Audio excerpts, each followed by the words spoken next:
Boa noite, queridos. Me sinto em casa também. Amo vocês, amo os pastores de vocês.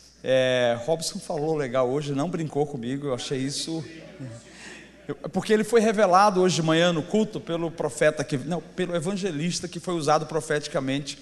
Ele foi revelado que ele tem o dom de ser palhaço. O cara veio para cá, conheceu ele pela primeira vez e teve o discernimento que o Robson é o Robson. Cara, esse cara tem convicção da identidade dele, isso é maravilhoso. Queridos, é um prazer estar com vocês hoje à noite. Eu quero poder aproveitar o meu tempo. Eu creio que o Senhor colocou algo do meu coração para compartilhar com vocês, e eu quero aproveitar. Jesus está aqui hoje à noite. Jesus está aqui hoje à noite. Se você puder abrir o seu coração e os seus ouvidos para tirar um minutinho para me ouvir. Um minutinho não, vai ser mais um pouquinho, mas enfim, alguns minutinhos para me ouvir.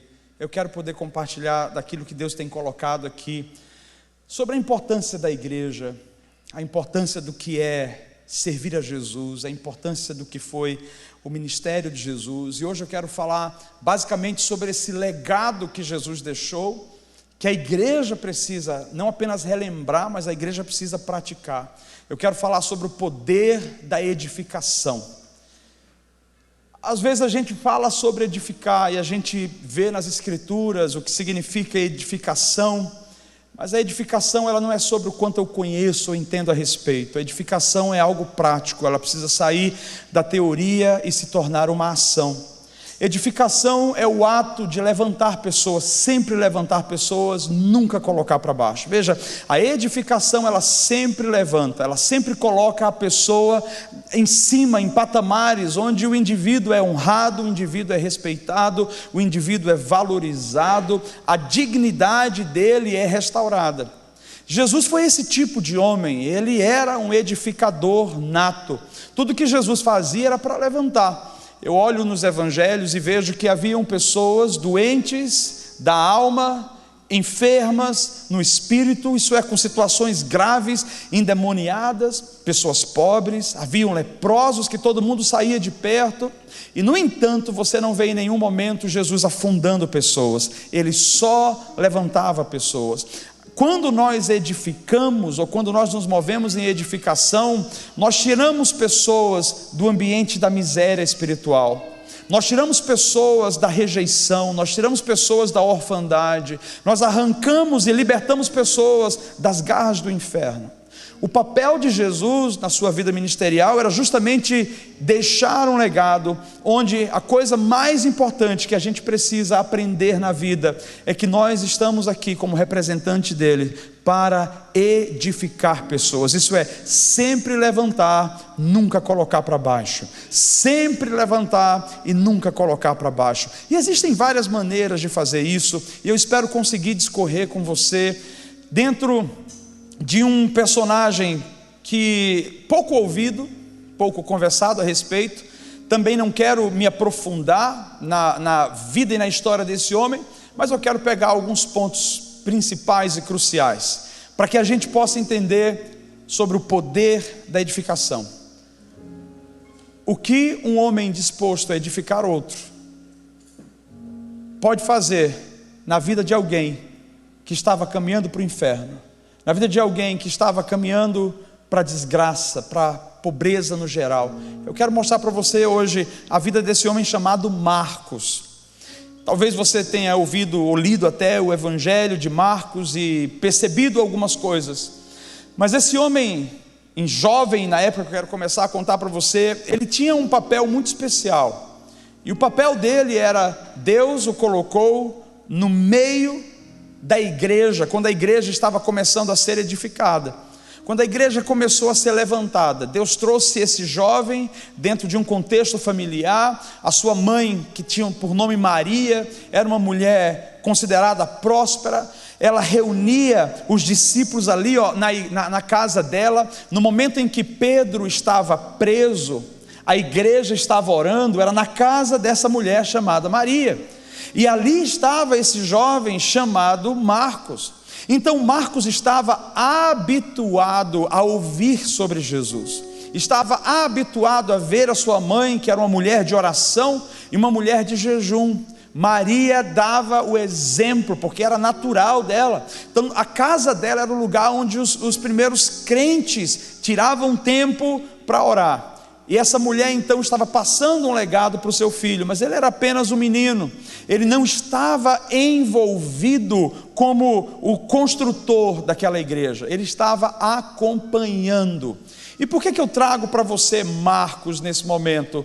Porque existe algo na vida de Marcos que nos ensina hoje sobre o poder da edificação. Eu quero começar com um texto, talvez para trazer para você uma ideia central de como esse homem foi crescendo, se desenvolvendo, e qual é o papel do Evangelho. Se você puder abrir comigo em Atos capítulo 15, a gente vai ver Atos capítulo 15, e vamos ler do 36 ao 41, eu vou ler para você aqui, Atos 15, do 36 ao 41, e diz assim a palavra, vou ler para você aqui. Alguns dias depois, disse Paulo a Barnabé: voltemos agora para visitar os irmãos por todas as cidades nas quais anunciamos a palavra do Senhor, para ver como passam. E Barnabé queria levar também a João, chamado Marcos, mas Paulo não achava justo levarem aquele que se afastara desde a Panfilha, não os acompanhando no trabalho. Houve entre eles tal desavença que vieram a separar-se. Então Barnabé, levando consigo a Marcos, navegou para Chipre. Aumentei um pouquinho a leitura aqui. Mas Paulo, tendo escolhido Silas, partiu encomendado pelos irmãos à graça do Senhor, e passou pela Síria e Cilícia, confirmando as igrejas. Esse primeiro texto que eu trago para você, ele revela um panorama da vida desse jovem, e é um panorama negativo, porque aqui nós vemos um apóstolo. Paulo era apóstolo, ele era o cara que empreendia, ele ia na frente, ele levantava as coisas, abria frentes, e a gente lendo isso, consegue observar que Paulo estava rejeitando o ministério de Marcos. Provavelmente Marcos havia feito alguma coisa, algo negativo, que incomodou o apóstolo Paulo, e esse incômodo foi tão grande, que quando Barnabé, e olha, Barnabé, o nome de Barnabé é chamado de encorajador, por isso que foi dado esse nome para ele, era José, e aí deram Barnabé, encorajador. Esse homem que encorajava Paulo, que ajudava Paulo, que levantava Paulo, porque Paulo, ele não nasceu no Evangelho, e da noite para o dia ele se tornou pronto e perfeito. Foi necessário que Deus colocasse do lado dele um Barnabé, e esse Barnabé estava ajudando, estava conduzindo, estava instruindo, estava edificando, isso é, sempre levantando, nunca colocando para baixo, sempre ajudando a pessoa a se enxergar pela perspectiva de Deus, e não pela perspectiva do mundo, não pela perspectiva do seu erro. Paulo era impetuoso, ele foi crescendo no ministério, foi tendo respaldo, foi tendo favor, e nesse momento houve um desacordo entre Paulo o apóstolo e Barnabé. E qual era o desacordo? Era justamente esse jovem Marcos. Marcos não foi, naquele momento, um bom missionário que tinha condições de acompanhar a grande missão que Deus havia confiado a Paulo.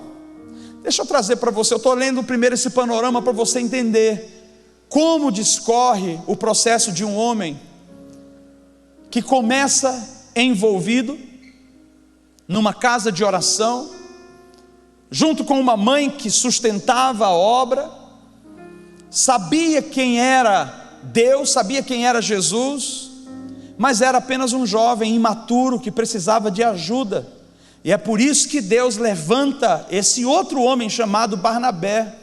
Por quê? Porque Barnabé era a pessoa que iria ajudar Marcos a se desenvolver. Marcos precisava de um apoio do seu lado, precisava de um instrutor, e ali estava esse homem enviado de Deus, chamado Barnabé. Deixa eu trazer para você, talvez, alguns pontos básicos aqui. Talvez você não saiba, Mas existe um texto bíblico, se você quiser, vamos abrir, até é bom para a gente abrir e saber, para você identificar. Está em Marcos capítulo 14. Marcos capítulo 14. Nós vamos ler do 51 ao 52. Marcos 14, do 51 ao 52.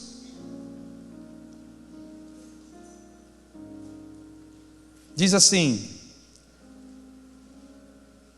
seguia-o um jovem, coberto unicamente com um lençol, e lançaram-lhe a mão, mas ele, largando o lençol, fugiu desnudo. O único relato sobre esse caso está aqui no Evangelho de Marcos. Por isso os historiadores acreditam que ele estava relatando a sua própria situação, o que ele havia experimentado. E o que é que a gente acabou de ler aqui? Chega num dado momento, quando Jesus é alcançado pelos soldados e ele se entrega a ser preso. Jesus agora está na via dolorosa.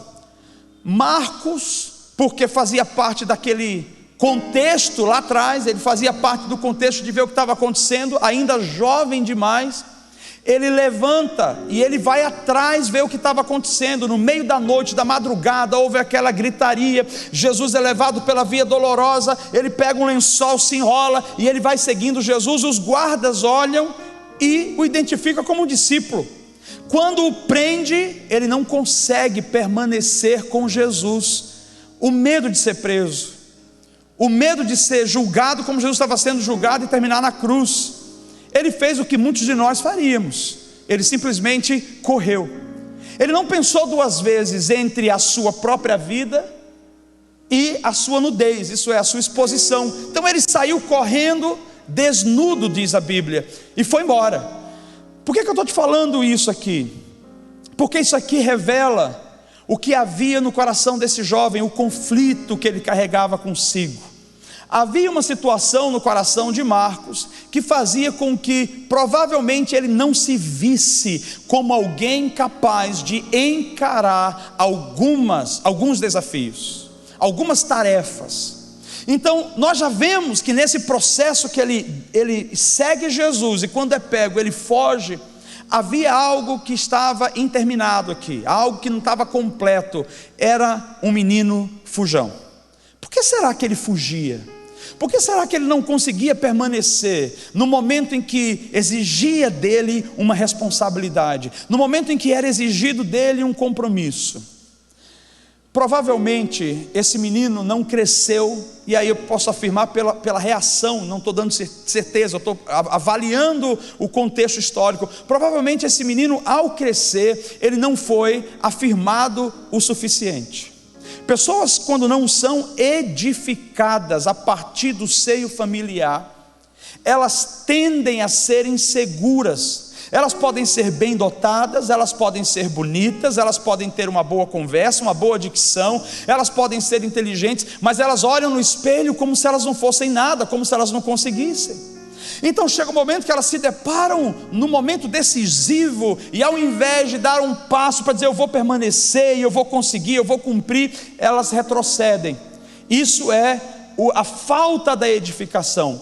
Por que a edificação é tão importante? Porque a edificação nos faz enxergar a nós mesmos pela perspectiva de Cristo.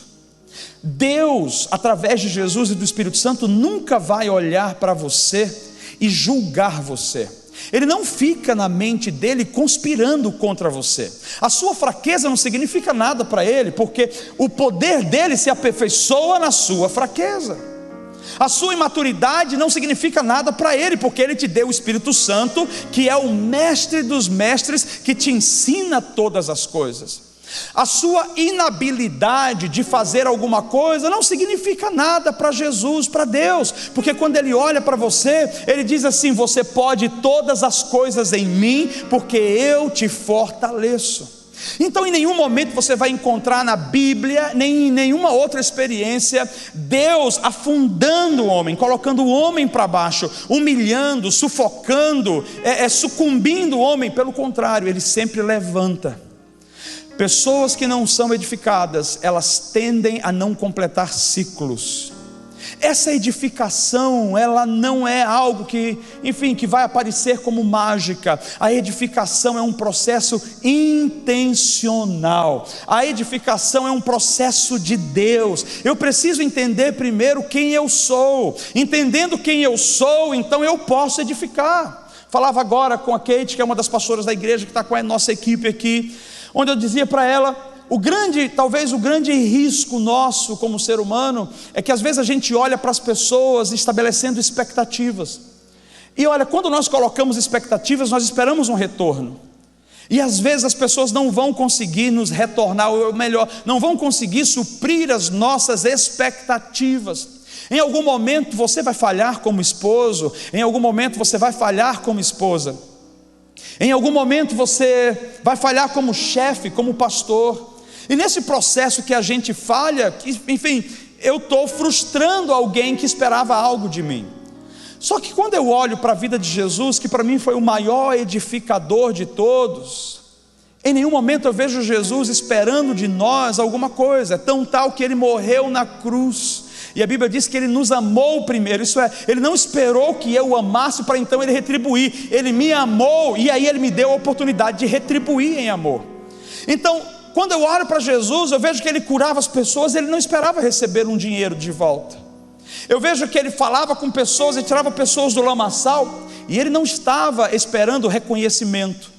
Todos nós, como cristãos, precisamos entender que o processo de alcançar a maturidade nos ajuda a não ter expectativa sobre as pessoas, mas apenas uma expectativa sobre mim. Que tipo de expectativa eu tenho que ter sobre mim? Que eu já tenho tudo o que eu preciso, que em mim habita o Espírito Santo, e porque eu sou cheio do Espírito Santo, eu tenho o que as pessoas precisam. Então quando eu dou sem esperar nada em troca, isso é, quando eu dou sem expectativa, se o outro fizer, corresponder, retribuir, tanto fez como tanto faz, porque tem a ver comigo, eu tenho o suficiente, eu transbordo, e por isso eu sou um doador. Por que as pessoas se sentem ofendidas? Porque muitas vezes elas ouvem algo do outro lado, e aquilo fere. Puxa vida, mas eu já fiz tanta coisa. Puxa vida, mas eu já ajudei. Veja, esse tipo de coisa nos maltrata e nos machuca. Aprendendo com Jesus, nós entendemos, nós não fazemos porque o outro vai compreender, nós fazemos porque o bem está em nós, e porque o bem está em mim, eu simplesmente faço, é a minha identidade, eu me movo assim, eu ajudo pessoas. Essa era a forma como Jesus edificava. E todos aqueles que conheciam Jesus eram edificadores. Você não vai conhecer um homem de Deus porque ele grita. Você não vai conhecer um homem de Deus porque ele faz milagres. Você não vai conhecer um homem de Deus porque ele fala em línguas estranhas. Você só pode conhecer um verdadeiro homem de Deus porque quando ele olha para pessoas, ele tira essa pessoa do buraco negro e ele levanta. Você conhece um homem de Deus porque ele serve pessoas. Você conhece um homem de Deus porque ele ama pessoas. Eu conheço que Jesus veio de Deus porque ele veio para servir e não para ser servido. Eu conheço que Jesus veio de Deus porque ele não estava preocupado com a sua própria vida, com a sua própria reputação. Antes ele entregava a sua própria vida, ele investia os seus recursos, ele dava do seu tempo, porque o alvo dele era: eu sou curado, eu já experimentei toda a plenitude e agora eu quero que todo mundo experimente isso também. Então ele era um distribuidor de edificação. Esse jovem provavelmente não cresceu num ambiente como esse, assim como muitos de nós. Talvez a maioria de vocês assentados aqui ou assistindo a gente em casa nasceu num lar desestruturado, disfuncional. Às vezes nós não tivemos os nossos pais olhando para nós dizendo: filho, você é demais, você é maravilhoso, eu acredito em você. Pelo contrário, muitos diziam: não fez mais do que a sua obrigação. Eu esperava que fosse isso mesmo, se fosse menos você ia ver, ia levar uma surra. Então ao longo da vida, nós vamos distribuindo feridas ao invés de distribuir edificação. Se eu olho para Jesus e vejo que em nenhum momento ele conspira contra mim, se eu olho para Jesus e vejo que em nenhum momento ele está planejando algo ruim para mim, e é incapaz de pensar algum pensamento ruim sobre mim, o mínimo que eu posso fazer é retribuir isso para as pessoas que estão ao meu redor. Embora Marcos tivesse um lar abençoado, onde ele via a oração, ele se envolvia nesse ambiente, chegou um momento crucial na vida dele, um momento em que ele precisava se engajar com a mensagem que ele acompanhava, com a mensagem que ele ouvia. Veja, uma coisa é seguir a Jesus, outra coisa é ser discípulo de Jesus. Seguir a Jesus qualquer pessoa segue. As pessoas que seguem Jesus geralmente estão esperando receber alguma coisa, mas os discípulos, eles não são seguidores, embora eles sigam.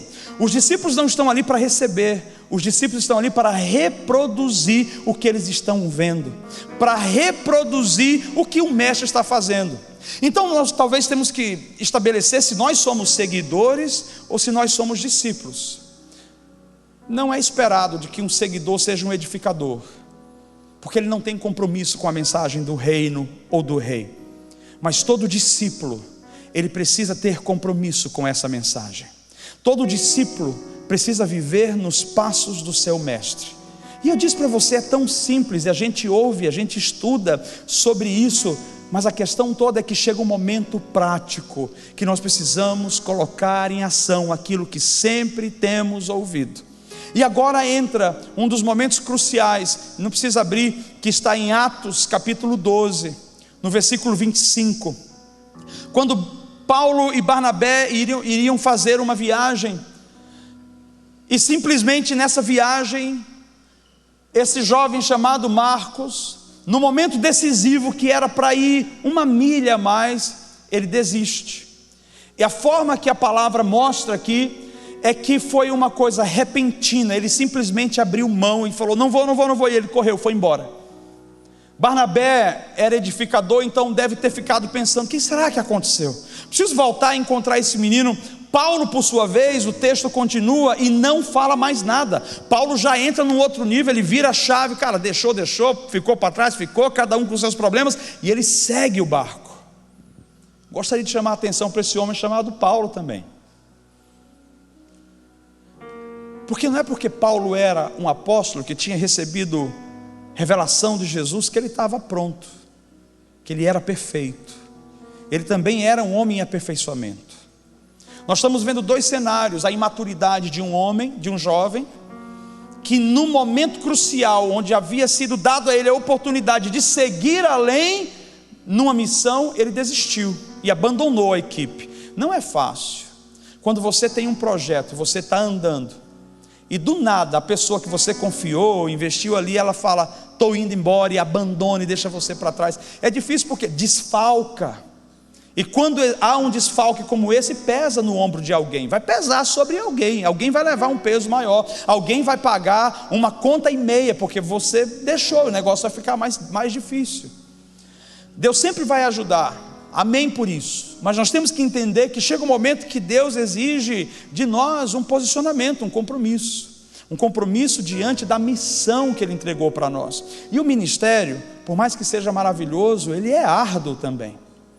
Edificar pessoas, que é o ministério de Jesus, restaurar pessoas, não é um ministério simples, porque pessoas feridas vão gerar feridas, pessoas doentes vão gerar doenças, pessoas que se sentem atacadas porque elas não têm convicção de quem são, elas vão atacar você de volta.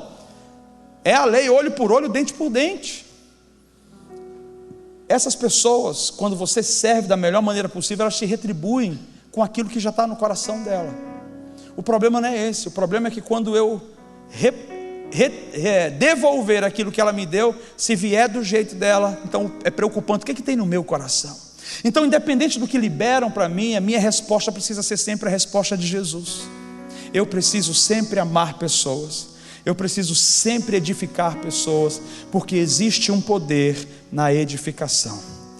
Olhando esse cenário desse jovem, a primeira coisa que eu vou dizer é um fracassado.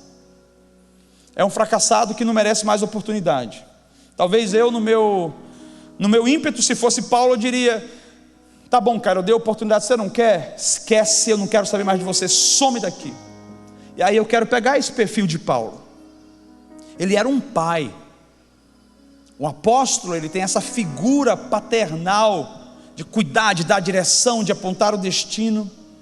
E se nós, como pais, na postura de Paulo, não tivermos um coração tratado, nós vamos olhar para as pessoas e vamos supervalorizar os seus defeitos, os seus problemas, os seus erros. Isso é, deixou o ministério, não deu conta de andar comigo, então vai, não quero saber de você. Eu quero convidar você a olhar por uma outra perspectiva.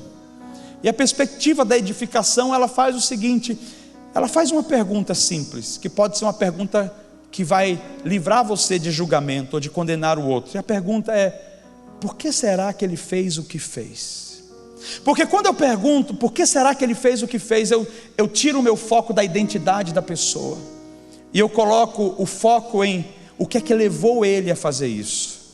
Porque toda a sua ação, tudo que você faz, suas atitudes, elas são provenientes de algo que te foi feito, que foi formado em você, que foi gerado em você. Pessoas traumatizadas, pessoas que carregam traumas, elas reproduzem os seus traumas. Por exemplo, uma pessoa que foi criada num ambiente de abuso verbal, ouviu muito palavrão e muitas palavras que colocavam para baixo, num dado momento, quando ela casar, ou quando ela estiver na escola, ou num trabalho, se o chefe gritar, ela começa a tremer, coração dispara, e ela revive todos aqueles momentos. Por quê? Porque o trauma é uma marca na alma do indivíduo, que por conta daquela marca, ele gera um conjunto de defesas ao redor daquilo, e a defesa é o quê? Retribui com a mesma moeda, foge, coloca uma cerca aí, não deixa mais essa pessoa entrar no seu coração, não ter mais contato com você. Então nós temos que não olhar para a identidade da pessoa, porque a identidade de cada um de nós está guardada em Deus. Só Ele pode revelar para você quem você é. Nem você muitas vezes vai saber quem você é. E é por isso a importância de ter pessoas que são edificadoras como Barnabé, tanto na vida de Paulo quanto na vida dos Marcos. Barnabé estava agora aqui lidando com um conflito de duas gerações, um grande apóstolo já preparado para o ministério, mas ainda precisando de um pouco de sabedoria para poder saber lidar com os mais fracos. Por outro lado, um menino que havia sido dado uma oportunidade, mas que tinha pisado na bola e realmente gerou um dano para a missão, gerou um dano para aquilo que ia acontecer naquela viagem missionária. Mas esse Barnabé está no meio dos dois, porque Barnabé é alguém confiável para conectar gerações. Barnabé é uma pessoa da confiança de Deus, para dizer: alinha isso aqui, levanta essa pessoa, não desiste dela, não abre mão dela. Eu poderia até mostrar para você, para mim também nessa noite, quantos de nós mereceríamos o que temos? Quantos de nós merecemos o cônjuge que nós temos? Quantos de nós merecemos o trabalho que temos, os recursos que temos, as coisas que temos? É tudo pela graça, não é porque nós somos bons. Então a misericórdia que muitas vezes nós precisávamos lá atrás e clamamos a Deus e Deus nos deu, hoje, quando a gente se sente mais aperfeiçoado, a gente não se sente responsabilizado em dizer: aquilo que me foi dado com misericórdia eu vou retribuir, eu também vou ser gracioso com o outro, eu também vou ser paciente com o outro. E aí a gente sai pisando e humilhando e destruindo pessoas. Sabe por quê? Porque pessoas doentes, elas geram feridas, elas não sabem gerar outra coisa. Eu não espero de ninguém saudável que ela retribua o mal com o mal, mas Jesus era muito saudável, e por isso ele retribuía sempre o mal que lhe faziam, ele retribuía com o bem. Então nós vemos aqui que esse jovem, ele começa num processo de fracasso, e eu acredito que muitos de nós nesse contexto já nos sentimos fracassados em algum momento, já nos sentimos colocados para baixo, e nós somos colocados para baixo não só por pessoas externamente que olham para nós e: cara, você não serve, você não consegue. Mas muitas vezes nós somos colocados para baixo pela nossa própria mente, pela nossa própria alma. Eu acho que aí está a maior fonte de luta. A maior fonte de luta está aqui dentro. Quem que conhece as suas guerras, as suas batalhas internas, se não você mesmo? E aquele momento quando você se levanta e você está diante de uma decisão de trabalhar, e você fala: vai, eu vou conseguir, e você foge, na primeira semana você foge, porque você acha que não vai dar conta, ou alguém falou alguma coisa, ou a sua mente está ali relembrando sobre quem você não é. Nós precisamos ser edificadores como igreja. Embora não tenhamos o nome de Barnabé, o Espírito Santo, ele revela em nós um dos caráteres de Jesus, que é ser um edificador. E como edificador eu preciso estar ciente de quem está ao meu lado, ao meu redor. Existem pessoas todos os dias na rua, e é uma das coisas, eu particularmente, isso está na minha cultura. Isso sou eu. Pelas coisas que eu passei, pelas coisas que eu vivi, pelas coisas que me foram imputadas, eu precisei ser curado. E no processo de ser curado eu entendi, cara, eu não preciso de nada externo para estar bem. Eu tenho o suficiente dentro de mim. E eu aprendi uma coisa: eu tenho que ter zelo por você. Eu preciso zelar pela sua vida. Acho que a Kate que está aqui agora, o Lucas que está ali atrás, talvez a Kate falou assim: eu só te ouvi gritar. Não na pregação, tá? Na pregação eu me sinto à vontade, embora eu já estou até calmo. Você está impressionado com isso? Meu Deus, será que eu estou cansado e por isso eu escolhi? Não, estou brincando. É porque Jesus quer falar com você sobre isso. Mas a Kate me ouviu gritar uma vez, que foi num evento que a gente estava fazendo alguma coisa na igreja muitos anos atrás, e na hora de começar o menino tinha colocado um negócio torto, e ele falou para mim que tinha medido. Eu falei: rapaz, você está louco? Quando eu falei aquilo, meu coração disparou. Todos eles pararam, todo mundo estava trabalhando, pararam, ficaram assim, ó, olhando, porque nunca tinham me visto fazer aquilo. A pergunta é: esse pastor aí, grosso, não, cara, por que eu fiz aquilo? A pressão me levou a fazer aquilo, tá? Mas por que a pressão teve tanto poder em mim? Escute, nada sai para fora se já não estiver dentro. Então a questão toda é a gente olhar agora para dentro e dizer: Senhor, isso aqui não está certo, não está legal, não faz parte de mim, arranca isso de mim. E é uma forma de arrancar, é a gente reconhecer na hora. E ali na hora, você lembra disso? Eu simplesmente parei, para, vocês acabaram de ver, nunca fiz isso aqui, não vou fazer, eu acabei de errar. Vem cá, meu irmão, me perdoe, estou pedindo perdão na frente de todo mundo. Você não precisava ouvir isso, você não merece ouvir isso, você tem feito muito. Vamos lá, eu e você, vamos consertar aquilo. E zeramos a conta. Não é que nós não vamos errar, mas nós temos que ter sabedoria para entender que eu não preciso manter a minha posição, eu não preciso manter uma aparência, eu não preciso manter um status em detrimento de alguém. As pessoas precisam ser edificadas. Esse é o meu maior ministério, esse é o seu maior ministério.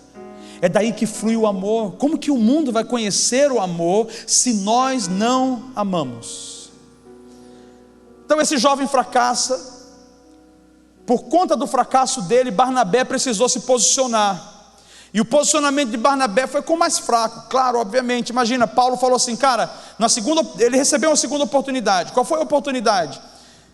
Paulo, nós vamos fazer uma outra viagem, vamos levar Marcos. E Paulo falou assim, olha, no original fala mais ou menos assim: levar esse fujão, esse desertor, eu não vou levar, eu não concordo. E a Bíblia diz que houve não pouca discussão. Isso eu acredito que era mais Paulo falando, que ele era muito falador, e Barnabé ouvindo. Mas o que, Barnabé? Barnabé, para de investir nesse menino, esse menino não serve, talvez esse menino vai botar o nosso barco a afundar de novo. E Barnabé falou: beleza, Paulo, segue o teu rumo, você está garantido, você sabe quem você é, mas eu não posso abrir mão desse cara aqui, eu preciso ajudá-lo. E aí Barnabé começa uma trajetória. Nunca mais nós ouvimos sobre o que aconteceu com Barnabé nesse processo e Marcos. Sabe por quê? Porque a edificação não é sobre o Instagram. A edificação é quando eu pego meu amigo no canto, meu irmão no canto, e eu levo ele numa loja para comprar uma roupa que ele precisa. A edificação é quando eu vejo ele cabisbaixo e eu chamo e digo: cara, o que está acontecendo? Olha, você não é assim. Eu estou lembrando a ele que você não é assim. Por que está faltando o sorriso? É quando eu olho para ele e digo assim: cara, eu senti de te dar um abraço. Eu sei que a gente não está na época dos abraços, eu acho que essa é a maior desgraça que tem dessa pandemia, isso, essa falta de contato. Mas eu preciso entender que se eu não posso abraçar, existem outras maneiras de eu amar. Existem outras maneiras de eu dizer: eu estou aqui, você não está só. Porque você talvez já esteve no lugar de João Marcos, onde foi colocada uma expectativa sobre você, uma expectativa externa e uma expectativa interna. Muitos de nós crescemos dentro do ambiente onde a nossa família estabelece uma expectativa sobre nós e que muitas vezes nós não conseguimos alcançar. Quando eu era pequeno, eu me sentia a pessoa mais fracassada do mundo, porque eu ouvia o tempo todo: você não serve, você não é nada, você não vale. Eu ouvia isso: você não vale nada, você não conhece o seu pai, você é um zero à esquerda, você vai ser um pobre o resto da sua vida. Eu ouvi dos meus tios: você vai viver embaixo da ponte. Um dos meus tios falou assim: você foi fadado ao fracasso. Só porque eles não gostavam da minha mãe, que teve um relacionamento extraconjugal e manchou o nome da família, eu estava carregando um legado. Então veja, a minha infância foi uma infância oprimida. Muitas vezes eu abri mão de coisas porque eu não consegui me posicionar. Muitas vezes eu olhava para mim e dizia: cara, eu não consigo, eu não sirvo. E eu olhava para fora e tinha todo o apoio: realmente você não consegue, realmente você não serve. Só que Jesus tem um plano para cada um de nós. Tem lugar para todo mundo. Tem lugar para Marcos, tem lugar para Paulo, tem lugar para Barnabés. Tem lugar para todo mundo. Você pode não estar aqui em cima hoje, mas a sua vida aí onde você está importa. Você pode não estar caminhando comigo, pregando, viajando no lugar. Você pode não estar com o pastor Robson o tempo todo, com o pastor Anderson, mas o fato de você estar aqui hoje é uma maneira de você também edificar o nosso ministério e dizer: pastor, nós estamos juntos, eu acredito naquilo que você carrega e eu estou submisso ao que você está liberando. Pastor, libera aí que eu estou aqui. E nós aqui estamos olhando para você e dizendo: muito obrigado por estar aí. Eu estou aqui por causa de você. Eu estou aqui porque você importa. Se você não tivesse aqui, não tinha razão para eu estar aqui. Você entende que existe lugar para todo mundo e a nossa vida completa uma a outra. Então, como eu posso afundar alguém do meu lado? Como eu posso colocar alguém para baixo? Quando eu coloco meu irmão para baixo, eu estou me colocando para baixo. Quando eu fofoco sobre o meu irmão, eu na verdade estou falando mal de mim mesmo. Quando eu falo eu estou falando sobre igreja, que eu sou pastor local, então sempre eu vejo comentário, né? Eu falo do meu comentário, de vocês eu não sei. Pô, mas o pastor não dá tempo para a gente. Pô, mas o pastor não vai na nossa casa, passar o tempo todo. Como que eu vou na casa de todo mundo? Não dá. Mas todo mundo que me pede tempo tem o meu tempo. Todo mundo que me liga é atendido. Todo mundo que manda uma mensagem é respondido. Não vou rejeitar ninguém, mas não dá para a gente fazer tudo. Sabe por quê? Porque tem lugar para todo mundo. Se eu for fazer tudo, primeiro eu vou frustrar pessoas. Mas se nós fizermos juntos, nós vamos gerar uma cultura de edificação. E a gente vai evitar com que pessoas como Marcos, no momento decisivo da sua vida, retroceda, abandone e carregue um estigma. Esse menino começou a carregar um estigma mesmo, perdedor, fracassado, mas Barnabé assumiu a vida dele. Barnabé saiu caminhando com ele. E quando Barnabé saiu caminhando com ele, tocando a vida junto com ele, acontece uma coisa milagrosa. Enquanto Deus estava trabalhando com Marcos, ajudando agora a curar as feridas da sua alma, arrumando as coisas. Deixa eu abrir um parênteses aqui. Só existe Barnabé porque existem Marcos. Isso é, enquanto nós precisarmos de edificação, Deus vai levantar pessoas como Barnabés. Os Barnabés não são os seguidores de Jesus. Os Barnabés são os discípulos de Jesus. Aqueles que viram, ouviram, testemunharam e por isso eles reproduzem. Então eles trazem pessoas para perto, para poder ajudar essas pessoas a encontrarem a sua identidade, a descobrirem o seu propósito, a alcançarem o seu destino. Talvez como eu, muitos de vocês não tiveram alguém que apontou o caminho, um pai que apontou o caminho. Mas Deus sempre vai levantar uma figura paterna que vai alcançar você no seu pior momento.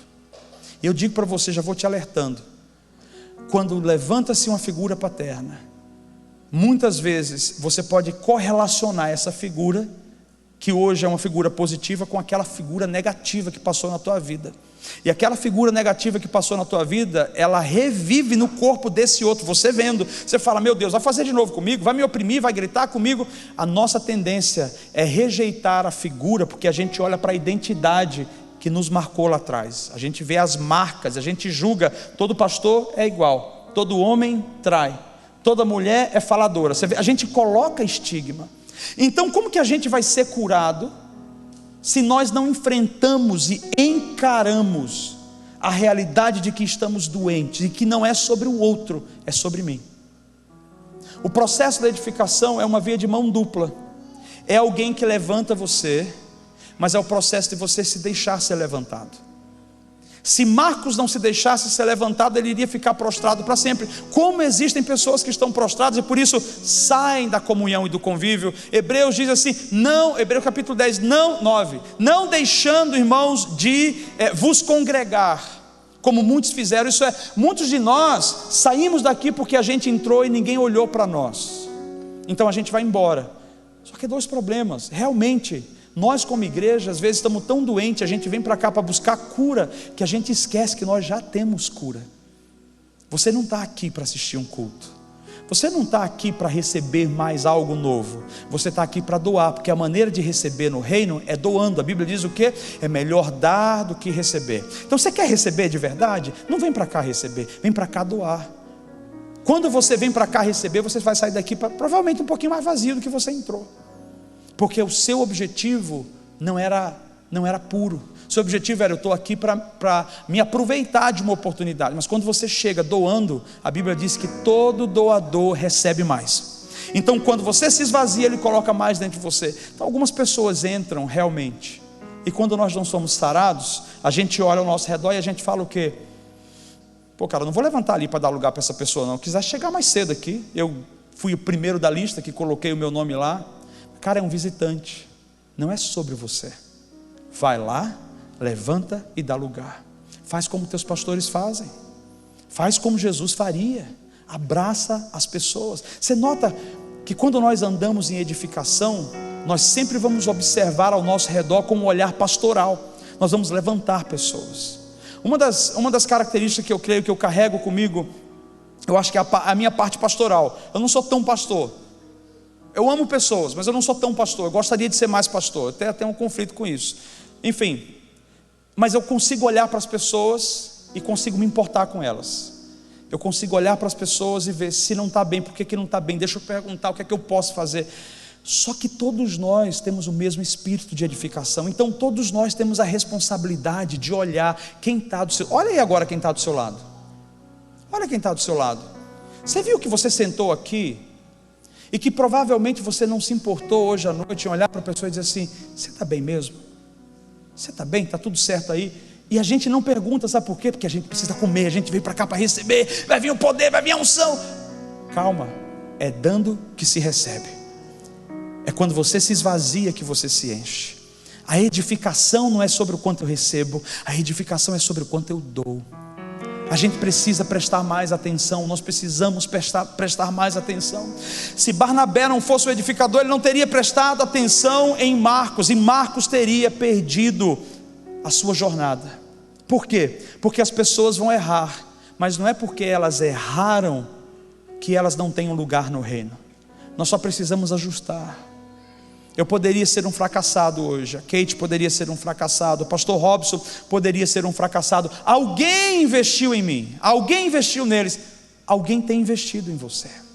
Então tudo isso é sobre o investimento de alguém na minha vida, vai me levar a um outro rumo. E quem sabe eu quero ir concluindo com isso, que é quando a gente percebe a vida desse João Marcos, agora no contraste que ele teve com Paulo. Porque tudo tem um tempo na nossa trajetória, tudo tem um tempo na nossa vida. Deus estava tratando com João Marcos, e agora Deus também estava tratando com Paulo. Paulo era a questão da maturidade, como ver as coisas, nível de expectativa. Coloque expectativa em Jesus, não coloque expectativa no homem não. O homem nunca vai conseguir corresponder plenamente com o que você precisa. Em outras palavras, não espere do homem aquilo que só Deus pode fazer por você. Se tem alguém que nunca vai mentir para você, é Deus. Se tem alguém que nunca vai falhar com você, é Deus. E quando eu não tenho expectativa, eu sempre amo o cara, porque eu não estou esperando nada mesmo. O cara me dá um tapa e eu amo, o cara me passa a perna e eu amo. É por isso que eu perdoo, é por isso que eu ajudo, é por isso que eu estou ali à disposição. Mas eu sei que Paulo tinha desistido desse menino, e agora nós entramos aqui num momento crucial da vida desse menino. Na carta aos Colossenses, se você puder abrir comigo, vamos tentar ler alguns versículos aqui para a gente ver o desfecho dessa história. Na carta aos Colossenses, espera aí. Colossenses, capítulo 4. Nós vamos ler o versículo 10.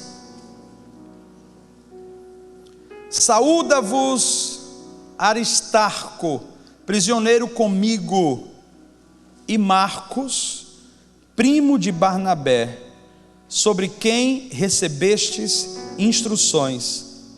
Se ele for ter convosco, acolhei-o. E Jesus, conhecido por justo, os quais são os únicos da circuncisão, que cooperam pessoalmente comigo, pelo reino de Deus, eles têm sido meu lenitivo, minha ajuda, meu apoio.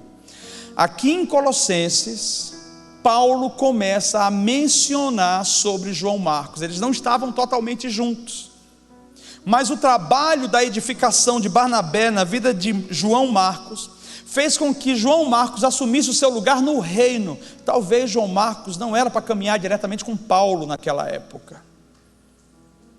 E às vezes tem isso da gente achar que é ali, naquele ministério específico, que a gente quer ficar naquele ministério, e a gente termina se gerando problema, termina sendo pressionado demais.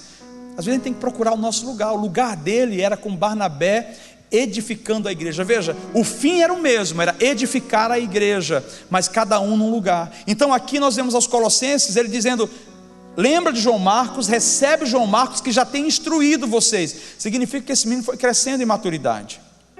Significa que esse menino agora ele tinha recebido uma boa lição de Barnabé, e ele estava colocando em prática, isso é, estava instruindo o corpo. Olha o próximo versículo. Vamos ler o 11, né? Eu li até, acho que eu já li o 11, deixa eu ver. Já li o 11, isso mesmo. Ele estava instruindo a igreja. E aí Paulo faz menção dele: acolhei-o, porque eles têm sido um incentivo para mim no ministério. Quando nós somos restaurados, e para mim isso é o maior poder de todos, qualquer ação que a gente faz no reino afeta gerações e gerações, milhares e milhares de pessoas. Embora João Marcos não tivesse junto com Paulo, a ação de edificar a igreja veio como um efeito cascata e chegava aos ouvidos de Paulo. Lembra aquele menino? O cara está pregando, o cara restaurou um casamento, o cara abriu uma nova igreja, o cara está ajudando a igreja a crescer. Sabe por quê?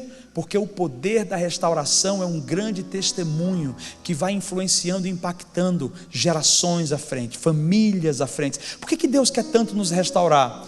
Para que você não tenha mais um passado, que você fique se lamentando, chorando, mas agora você tem um testemunho. Você não fala mais do seu passado, dos seus fracassos, dizendo: cara, não sou nada. Não, agora você fala assim: cara, realmente eu errei ali atrás, mas o Senhor me restaurou, hoje eu sou uma nova pessoa. O seu testemunho começa a mudar vidas. Você sabia que quando nós somos centrados demais em nós falamos tanto das nossas desgraças, que nós não temos tempo de falar das coisas que Jesus tem feito na nossa vida? E ninguém edifica o outro com desgraça, pelo amor de Deus. Eu estou para resolver umas coisas no meu grupo, nos grupos da igreja lá, que alguns eu participo. Meu Deus do céu, mas as pessoas só falam de doença, de pobreza, de miséria. Cadê a positividade, pelo amor de Deus? A gente gosta de ouvir coisa boa. Você não ouve coisa ruim? Não dá um peso aqui, uma coisa negra, coisa ruim. Quando você ouve coisa boa, o que é que faz com você? Se alegra, você fica feliz. Nós temos mais motivos de falar as coisas boas, porque Jesus todos os dias tem feito algo em nós. E quando você começa a compartilhar coisas boas, o retorno também é coisas boas. Isso é, compartilha os testemunhos, compartilha o que Jesus está fazendo. Mas o que não aconteceu, deixa de lado, uma hora Ele vai fazer e você vai voltar a compartilhar aquilo. Nós precisamos entender que a nossa vida de edificação começa por uma ação intencional. Talvez você não tenha um Barnabé direto do seu lado, mas essa igreja aqui, ela é um tipo de Barnabé para você. Ela é uma incubadora de destinos. Você entra aqui, você está dentro de um útero, você chega quebrado, você chega doente, você sempre vai receber amor. Você não está aqui sendo julgado, você não está aqui sendo controlado, você não está aqui sendo manipulado, você sempre recebe amor. Então receba isso e passe à frente. Complete essa onda de generosidade, essa onda de edificação. Abre comigo em Filemão. Paulo fala também ao Filemão, fazendo referência a esse jovem, no versículo 24, que vai dizer assim, 24: Marcos, Aristarco, Demas e Lucas, meus cooperadores, a graça do Senhor Jesus Cristo seja com o vosso espírito. Cara, um menino que abandonou, que deixou tudo para trás, agora é citado por Paulo como meu cooperador. Deixa eu falar sobre você e sobre mim. Deus nos deu oportunidades, Ele faz a obra da mudança, mas Ele nos deu oportunidade de reescrever a história, pisar em cima daquilo que antes era nocivo e escrever uma nova história de restauração e de vida.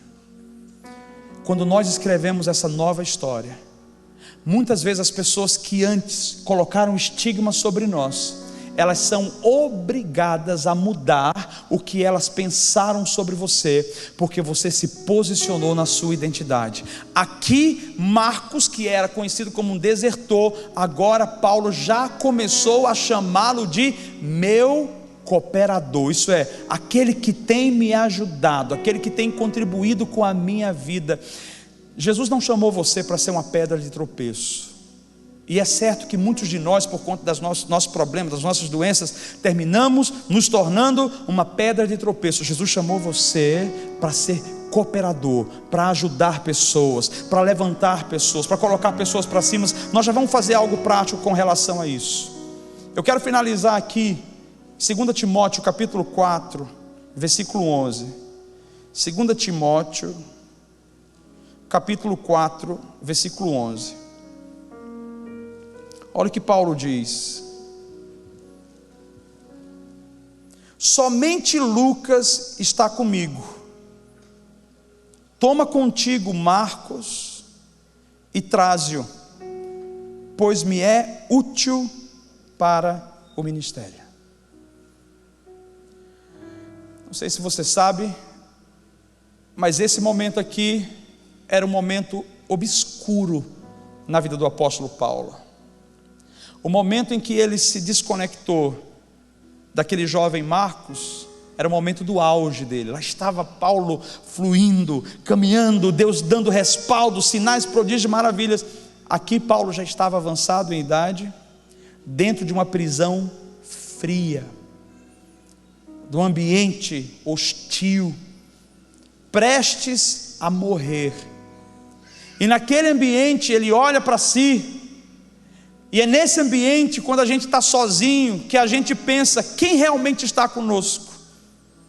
Quem é que eu tenho ao meu lado? Quem que eu posso contar comigo? Uma das coisas que a gente mais ouve do vosso pastor aqui, que tem um ministério engraçado, mas eu acho ele sério. Ele sempre fala, lá na igreja a gente fala direto isso. Ele foi lá ensinar a gente, eu tenho que levar ele de novo, foi muito bom. É que ele não tem agenda, ele é muito bem cotado por aí. Ele fala assim, todos os seus recursos estão em seus relacionamentos. E todos nós, uma hora ou outra, vamos estar num momento onde a gente vai precisar olhar ao nosso redor e ponderar: quem que está comigo? As pessoas que estarão com você são aquelas que você edificou. As pessoas que estarão com você são aquelas que você honrou. Porque ninguém dá conta de ficar levando patada o dia todo. As pessoas que estarão com você são aquelas que você, no momento de maior crise, foi lá, tirou do seu bolso e ajudou. Paulo estava olhando ao redor, e aquela pessoa que ele menos imaginou que poderia estar junto com ele, foi curado lá atrás, foi restaurado lá atrás. O poder da edificação. Um menino que era perdido, alguém pegou ele, trouxe para o lado e disse: você é mais do que isso, eu vou te ajudar, você pode, você consegue. Trouxe ele para perto e disse: não tenha medo, você fracassou uma vez, mas eu vou estar do seu lado de novo. Fracassar a segunda vez, eu vou te ajudar de novo, porque é possível. Jesus disse para nós que era possível. O poder da edificação faz com que pessoas imprestáveis se tornem pessoas úteis. Eu esperava Paulo falar vários nomes aqui, Mas ele disse: só tenho comigo a Lucas, traz-me João Marcos, porque me é muito útil no ministério. A edificação faz com que pessoas voltem a ter brilho de novo, com que elas sirvam e elas sejam reconhecidas pelo valor de quem elas realmente são. Traga-me João Marcos, porque no momento em que eu estou só, nessa prisão obscura, nessa prisão amedrontadora, eu sinto que esse menino tem algo a somar comigo. E aí é onde eu digo: não importa qual seja o seu ministério, você sempre vai ter algo a somar. A sua vida vale a pena. Tudo que você viveu até hoje ajudou trazer você até esse momento. E eu digo para você: Deus quer restaurar você de tal forma que grandes homens de Deus vai olhar para trás e vai dizer: chama ela aqui, porque quando ela fala, ninguém fala como ela. Você pode convidar ele aqui, porque ele faz uma comida como ninguém faz essa comida.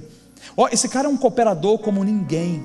Então não sei se você está conseguindo compreender, mas existe aqui Paulo, o apóstolo, de um lado, que precisou amadurecer na sua liderança, em não colocar expectativas em ninguém, e só esperar do Senhor, e fazer o que Jesus fazia. Eu acho que esse homem aprendeu uma lição direto com Jesus, tipo assim: Saulo, cara, você não era esse bambambam todo, não trata o menino assim. Mas ao mesmo tempo houve um trabalho nesse menino que entendeu: cara, eu errei, eu falhei com esse cara aí, porque eu também preciso reconhecer meus erros. A maneira de eu ser curado é reconhecer: cara, eu errei, eu retrocedi, eu deixei você na mão, eu abandonei, eu voltei para o mundão, mas olha só, hoje eu estou aqui, eu estou cooperando com você. E para mim isso fecha com chave de ouro, para eu entender que o maior ministério de cada um de nós não é sobre quão longe nós vamos, mas é sobre quão longe vão os nossos discípulos. Jesus não fez tudo o que nós estamos fazendo hoje, mas o sucesso dele está em eu completar a minha carreira. O sucesso de Jesus está em eu cumprir o meu propósito. Cumpra o seu propósito, cumpra a sua carreira. E nós vamos fazer isso de maneira prática agora, edificar um ao outro. Eu quero convidar você a ficar de pé. Eu creio que Jesus está aqui e que Ele está nos ensinando algo que é importante. Não, pode até ligar, desculpa. Eu também desligo na minha lá, mas também mando ligar. Eu digo para pessoal: poxa, parece que bola de neve, só quer apagar a luz o tempo todo. Olha só, eu não sei quem você vai procurar, mas eu queria desafiar você nesse momento. Escuta só, eu não sei quem você vai procurar, mas eu queria desafiar você a entender que você é um doador. Você não é um necessitado. Você pode estar mal hoje, você pode estar quebrado, mas você tem alguma coisa. E essa pouca coisa que você tem é a oferta que você vai dar hoje à noite na vida de alguém que vai fazer você receber um pouquinho mais. Porque no reino não é sobre o quanto eu recebo, é sobre o quanto eu dou. Então eu quero convidar você a doar o quê? Doa uma porção de edificação a alguém. Pode ser com seu cônjuge? Pode. Eu queria que o seu cônjuge fosse algo extra. Procura alguém, uma outra pessoa, e seja canal de Deus para essa pessoa. O que você vai fazer?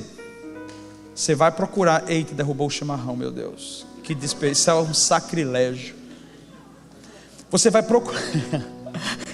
Meu Deus do céu, logo no dia que eu vim aqui, você vai procurar alguém agora, e você vai abençoar a vida das pessoas. Eu vou te falar como você pode abençoar.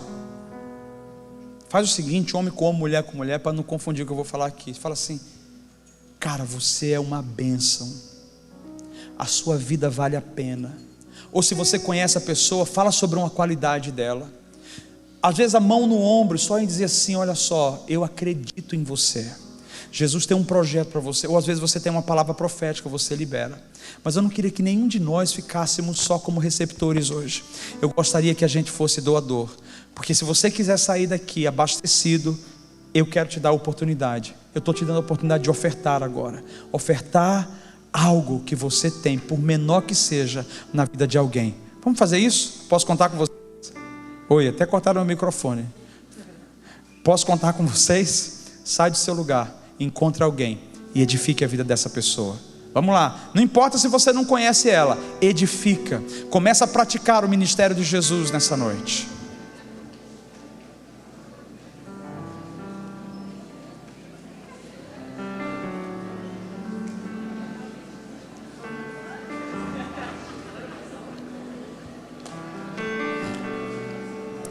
Coloca alguém para cima, meu irmão.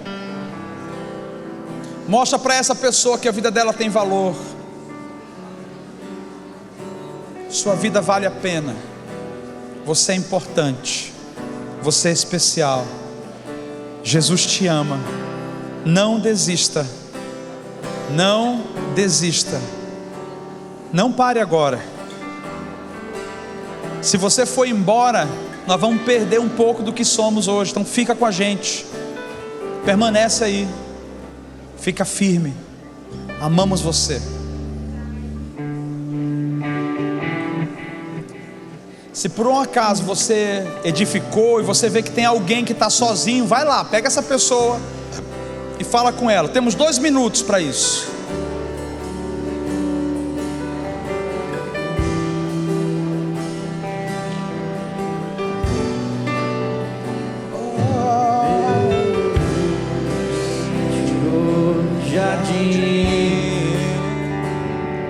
Tua humildade colocou jardim. É tão bom edificar, é tão bom levantar pessoas. Se eu vendesse tudo que tenho, ame. em troca do amor, tem amor dentro de você. Falharia. Tem muito amor dentro de você. Tem muito amor. Tem muito amor aí. Tem muito amor. Deixa fluir. Pois o amor não se compra. Deixa fluir, igreja. Deixa Jesus usar você, igreja. Se ganhar, Chara, não recebe. E eu quero conhecer Jesus. E eu quero conhecer Jesus e ser achado nele. Deixa Jesus ser as suas mãos. Deixa Jesus ser a sua boca. Deixa Jesus ser as suas palavras. Deixa Ele tocar você. Deixa Ele usar você. E eu quero conhecer Jesus. Vamos cantar junto essa canção. E que isso se torne a nossa oração hoje. Que a gente se torne a expressão clara e vívida de quem Jesus é.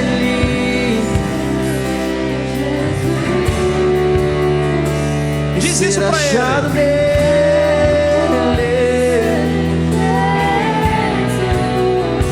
E ser achado nele.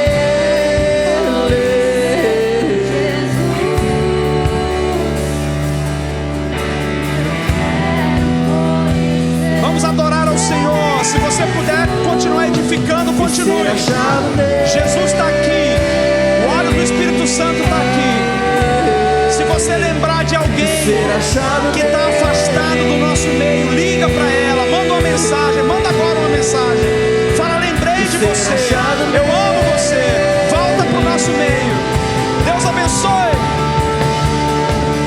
Ser achado nele, porque o meu amado é, o meu amado é o mais belo entre milhares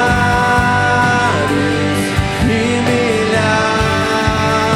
O meu amado é o mais belo entre milhares.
Pai, nós amamos o Teu Evangelho e a forma com que a Tua palavra se revela a nós. Nós amamos como a Tua palavra vira prática e muda as nossas vidas, muda o nosso cotidiano.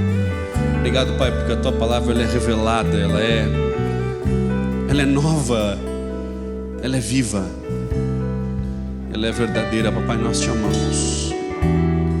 Nós te amamos, papai, por isso. Aleluia.